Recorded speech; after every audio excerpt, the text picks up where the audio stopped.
I went from being somebody who used to read never to somebody who could read a book every 2 weeks or so. Of course, you have those people who are reading books every single week, but in this video, I'm going to be teaching you what it is that you can be doing to get yourself to start reading books if you're not a reader. If you're new to the channel, my name is Bennett Schwartz and I am a high performance coach. I am here to help you live a richer personal and professional life. If you're looking to become wealthier, make sure to hit the like and the subscribe button. So reading was one of those things that I always thought that I should be doing, and for some reason, I just couldn't get myself to do it. I was so bored every time I picked up a book, and I didn't even know what book to pick up in the first place. And I realized that, you know what? There's something to say about reading. All these big gurus talk about how many books they read, all the different things that they're doing, and really your library is something that should be passed on to the next generation, because that is all the information, that is all the knowledge that you really got, and you want to really pass that to the next group of people. So recognizing that reading a book is probably really important, we have to realize, what can we do to actually get ourselves to start reading? So here are my 5 steps in order to get yourself from reading 0 books to start getting on your journey of reading books. When I first started my reading journey, it was probably in school, when I was in middle school, high school, college, and I was really forced to read these books. And for me, they were not interesting. I was thrown information down my throat and really looking to do certain things and really to have to read these books that I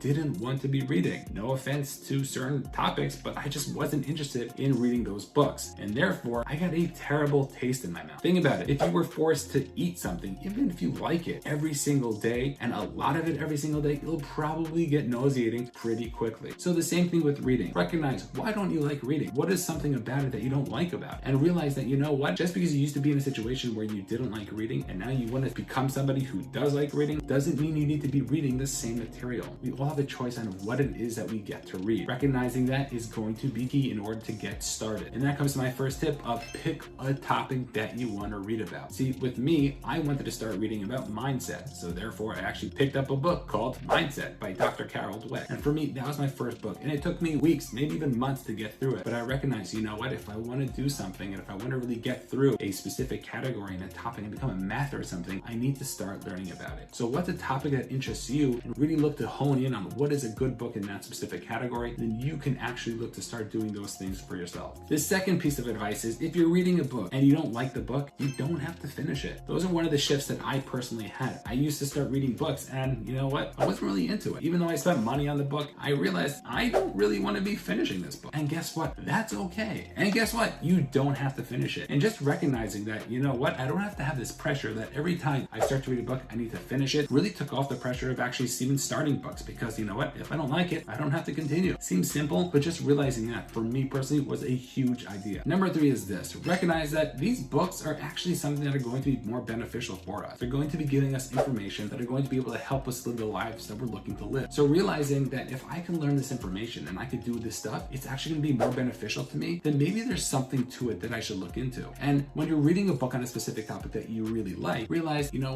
what is it that I really like about this book? What gets you curious? What gets you thinking about this? And if you can do that, then you can actually really look to make those things count and realize, you know what? Let me get curious of what it is that I like about this book and really start to understand what it is that you want out of it. The 4th benefit that I found was, you know what? Sometimes I want to read books, but sometimes maybe I just want to listen to a book. You see, I one time ordered this book that I thought I'd really enjoy, and when I got it, the words were tiny and it was about 300-400 pages long, and I was like, there is no way I'm going to be reading this book. So what did I do? I got the audiobook. Personally, when I first got my first audiobook, I really wasn't interested in it, but as time got on and I actually got used to it, it is actually a very beneficial way to get through books. And apparently in the book reading world, if you listen to a book, it's just as good as reading a book. Yes, sir, I'm sure there are different benefits either way, but recognizing that if you can listen to a book, it might be easier just to digest the information. A better move that I also learned was, you know what? Let me do both. Let me listen to a book and then read a book. Because if I have a book in front of me and I have the text and I listen to the book, I can actually play the audio on like 3x speed, but because I have the book in front of me, I could actually fly through the book a lot quicker. My 5th and final tip is to actually look to take notes. I know this sounds like, why would I take notes if this is not school anymore? And that's true, it's not school, but if you could be somebody who could constantly be learning and constantly working on yourself, yourself in order to gain knowledge, then you're going to be somebody who's going to be so much better off. And to realize that if you take notes, if you actually look to become better and you underline and you highlight and you tag different things in your books, you'll be able to do certain things and become certain ways and really look to digest the knowledge a lot better, and you'll actually be more interested in it. I know for me, when I get into my seasons of wanting to learn certain things, I look to really get invested in a specific topic. And if I could do that specific topic, then guess what? I'll be able to become better off. I'll be able to really get myself and involve myself in that. And then I end up not thinking about anything else except for that topic. But guess what? I know that this time, this couple of weeks, I'm really going to be focusing on this one skill that I want to be learning. And if you could do that, then you can actually look to get better. If you're interested in hearing about any specific books and any specific topics on personal development, on wealth, feel free to reach out. We'd love to be able to help out with you. We'll hopefully have some other videos within the channel talking about specific books and reviews on different books that I really enjoy, because there are books out there that are great and there are books that out there are not great. Also, if you haven't gotten Lost and Found, feel free to find it on Amazon. You could also find it in the show notes below. If you found this helpful, feel free to give a like and subscribe, and we look forward to seeing you guys on the next video.